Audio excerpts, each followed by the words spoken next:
This is Dakota Livesay chronicling another true story taken from the 1800s, a time known to all as the Old West.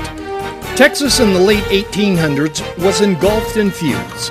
Today's story is about a man who carried out one such feud that was later called the Mason County War.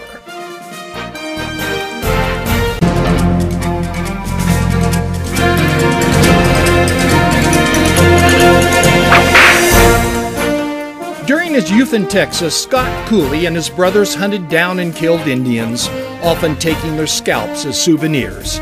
Scott was 5'5" tall with dark complexion, hair, and eyes, often bragging about being half Cherokee. Lying about his age, Scott joined the Texas Rangers, where he served for about a year before becoming a casualty of cutbacks. During a trail drive to Kansas, he and Tim Williamson became close friends. Bad blood existed between County Sheriff John Clark and Tim Williamson, which resulted in Williamson being arrested for a minor charge. On the way to jail, Clark and Williamson had what seemed to be a prearranged meeting with a mob. The mob hanged Tim Williamson.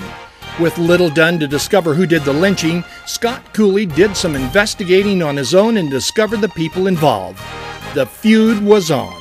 One person was a Deputy Sheriff Worley. He was shot and scalped. Later, a Carl Bader was found dead. Fear ruled the county. On September 6, 1875, a reward was placed on Scott's head. However, it was impossible for the law to find Scott because his Texas Ranger friends were telling him of the movements of the law.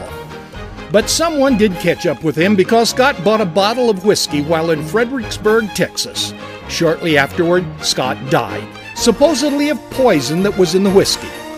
Before his death, Scott had broken up the lynch gang and drove the corrupt Sheriff Clark from the county.